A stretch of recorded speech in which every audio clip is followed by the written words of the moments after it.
Hello friends, I'm sitting here on my recently purchased 1965 Alberg 30, hull number 55.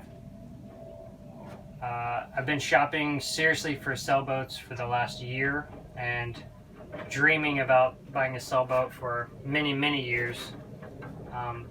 And in the criteria for boats, when I started researching different sailboats and trying to determine what was right for me and getting educated on all the different types, I quickly realized that I wanted what people refer to as a classic plastic, a sailing vessel that was made before 1972. It's not that far of a stretch. Every car I've ever owned is an older car. I like the aesthetics of older vehicles and the fact that you can generally work on older vehicles on your own, easier than new vehicles. So the fact that I was interested in older sailboats was no surprise, especially after I found out that all the earliest fiberglass sailboats are hand laid and extremely thick because it was a new material that they didn't understand how it worked or how it would hold up. So it's the earliest sailboats are can be up to 2 inches thick. So that's for me all the way. There's a lot of nightmare scenarios with cord boats, and I guess if you have like an endless budget where you can have people fix your boat all the time, then it would be a different scenario. But for me, a pre-72 boat I was not interested in any boats after 72. And on a further note, I was also wanted a boat with a full keel, with the or a boat with a fin keel with a skeg rudder. So I was not interested in a fin keel and a spade rudder whatsoever, and I was always suspicious. It seemed like a terrible idea, and I had read many things about nightmare scenarios of people losing steerage because they lost their rudder at sea or ran aground. And then on the delivery last June, I was on a boat, $300,000 sailing yacht that the captain freaked out when we got stuck on a sandbar and gunned it until he ripped the rudder off and it floated away. So I have real world experience that's definitely not a scenario I want to be put in. So when I was shopping, it was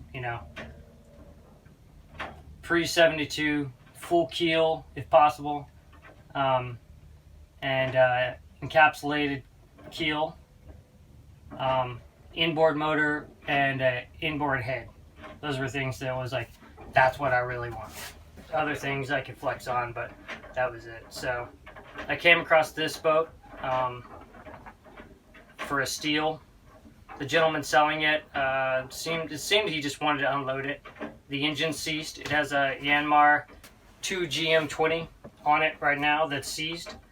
And he said the guy had it right before him it had overheated on him and the piston was stuck in the head. So the engine's got to go.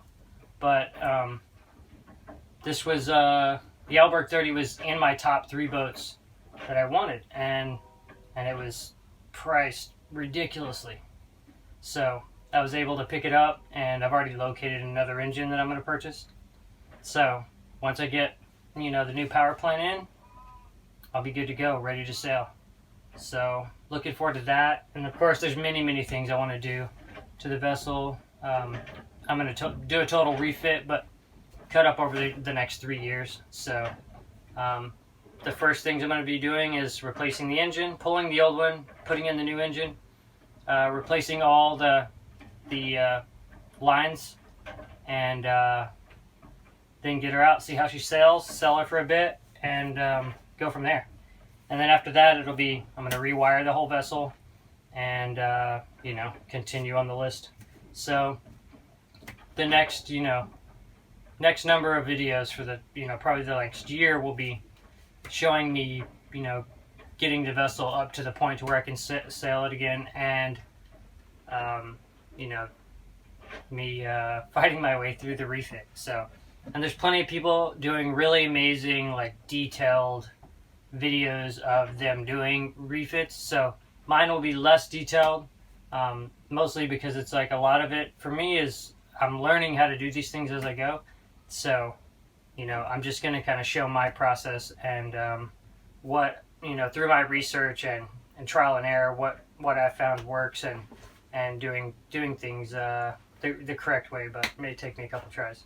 So I hope you enjoy the videos, and thanks for watching.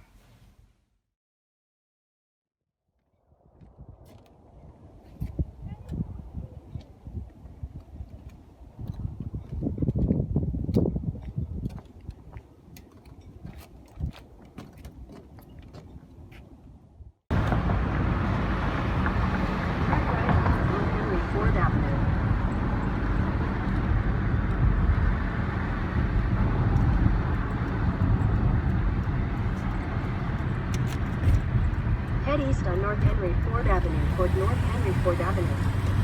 In a quarter mile, turn right to stay on.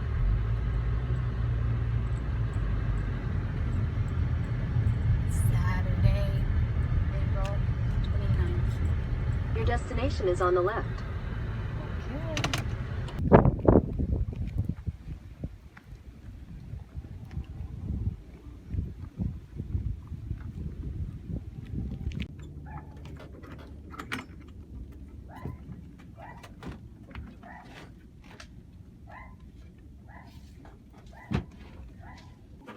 So you can take a look. So I got all of them.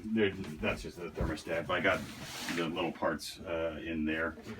He did take off the head, my mechanic, and got it to turn over, except the piston came up with the cylinder sleeve.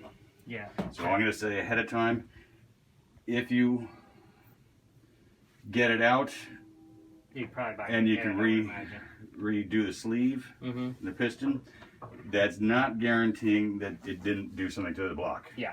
You know, I'd rather be completely Well, I mean, things. anytime a piston seizes, you got to consider all the Right. your emergency bills pump. Yeah. And it's got there's an automatic 12 volt down there. That's why I usually just leave it on automatic, but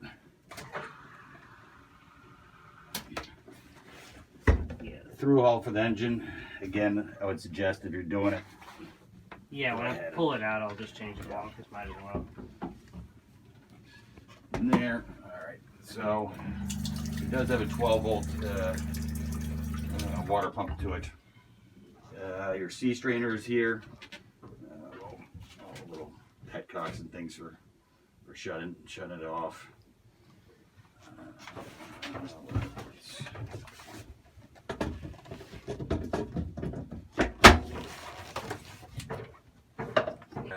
And just hook up your new panel so it looks nice and good. Yeah, I mean, everything on a vessel this old needs to be updated, or a little bit more. You got the table. This is the shore power. Yeah. So there's for shore power, there's one outlet over here for electricity. That's a 110 charger there. If you want to mount it somewhere else, I just didn't know where. Yeah. Probably up underneath there, but it's one of the smart chargers. A little bit more access back here. I don't know what you would be accessing, but all right. Totally. This one. So this is stuff, you know, if you're going to screw around with the engine, it's you know, it's a screw hole fitting or blocks too.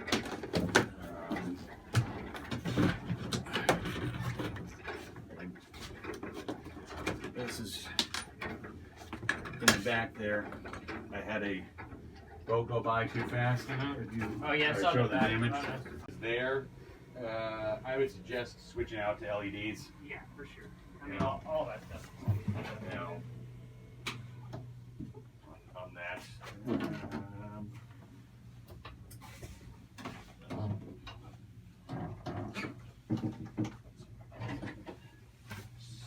Nice stanchions are back.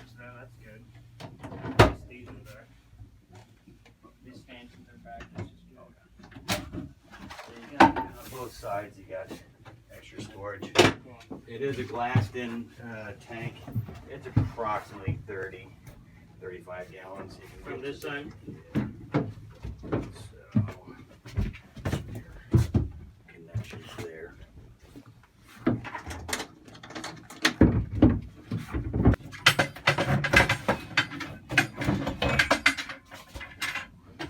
Oh, cool. Okay.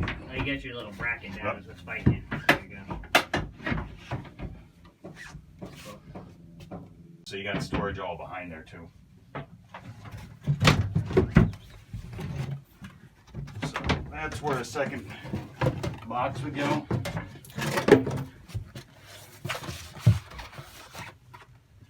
So it's got the wiring for the positive, negative, and then the charging for a second one. Oh, sorry.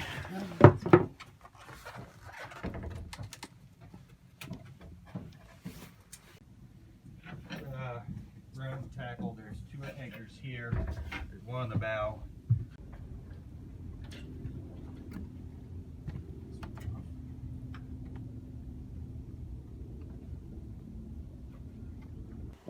Just stop by, check out this Alberg 30, 1965.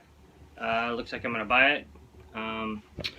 So it's gonna need quite a bit of work, which I'm more than happy to get into. It's gonna need a pretty much total refit, but I can hop it around the islands here in the meantime. He did put a new head on, which is nice, but no holding tank. Have to deal with that. The engine is seized, so get that in order, worked out, but the price is right. It's absurd, actually. The price is absurd.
Alright, thank you much. Thank you so much. Appreciate it. Go look at my I hope boat. you go around the world. Oh, That'd be I so will. kicking. I will. Walking up to my new boat.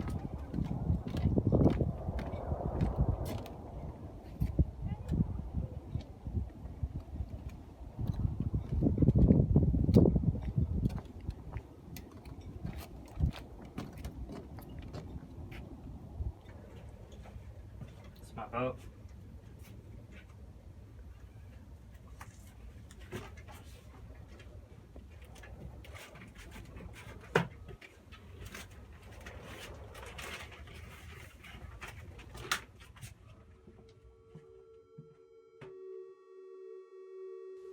On the next episode, I'll try to get to the bottom of things.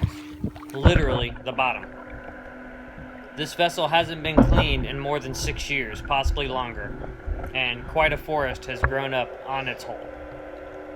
I do as much as I can until I have to call in reinforcements, and my little brother comes out with his scuba gear and helps me complete the job.